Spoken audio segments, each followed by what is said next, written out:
Important movement. This morning, I was late getting to the Niceville Tea Party because I had the good fortune of going out to Hurlburt Field at 10 o'clock for the memorial for Senior Master Sergeant Lackey and Major Voss, the two great warriors that were just killed in Afghanistan flying their Osprey. And it was a tremendously moving and emotional service.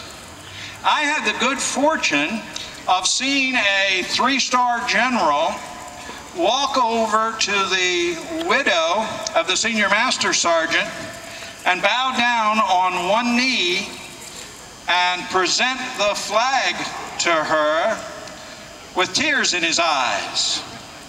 A brigadier general was there with him. I had the good fortune of seeing a full colonel, the base commander, Linwell, present the medals that these men had just earned to the children of these fallen warriors.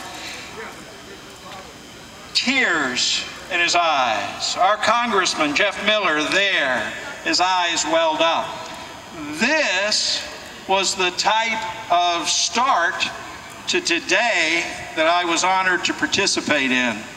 Then I went to the Niceville Tea Party and now here tonight. We are so lucky to be here in this community where we are literally circled by heroes all around us.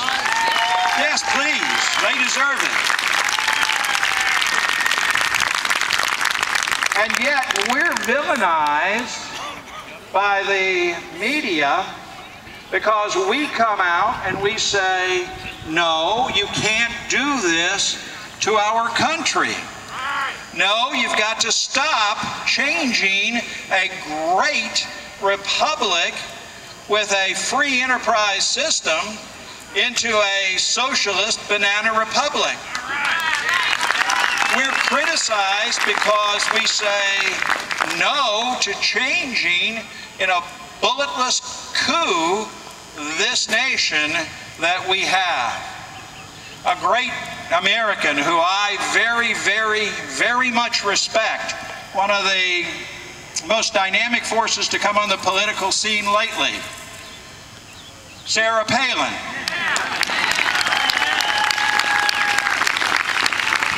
Sarah Palin told the folks that were conservative, that were saying no to these things, that they had to change what they were saying. And what she said was, hell no. I like Sarah Palin. Let me ask you a question. Of those people that are here, the patriots that are wearing flags and waving flags, would you please raise your hand if you voted Tuesday? Do you know we had less than 20% of this county turn out to vote? We had a little over 30% or around 30% show up for the primary for this special election. How can we complain about these people that are in Washington and in government doing what they're doing when we're not involved to the point where we go out and do what we're constitutionally able to do? If we want to complain, it seems like to me we have to at least have voted. I had a friend who lives up in Crestview, and he was out on a walk this winter. Remember how cold it's been? He went on his walk, and he heard a voice as he's walking along, and it said, "Help me." And he couldn't figure out what it was. And a little bit later, he heard it again, "Help me."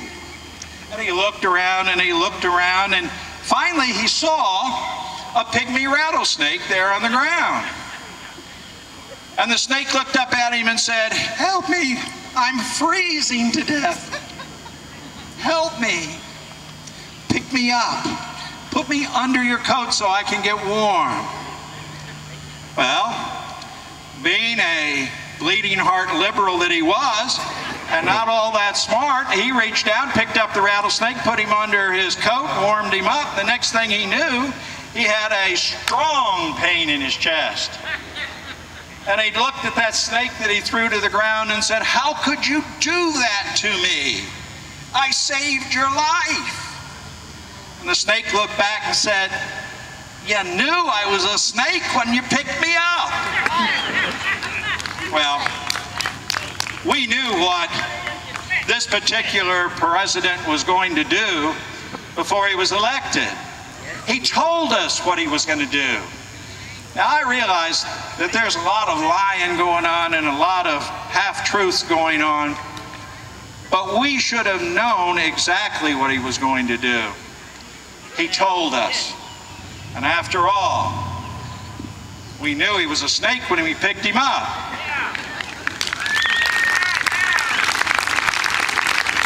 All I want to tell you is that we need to go out and we need to do two things.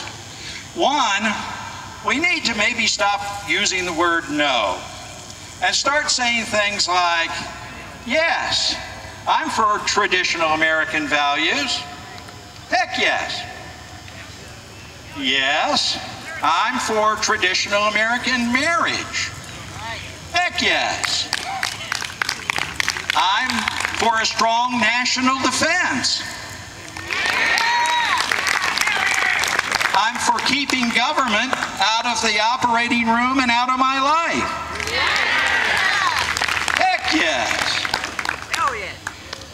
We have a situation where the government wants to take over banking, wants to take over control of the insurance companies, has control of two of the major automobile manufacturers. Well, the unions do. And we are criticized for saying enough.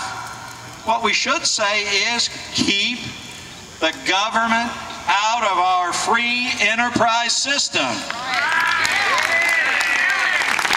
Heck yeah!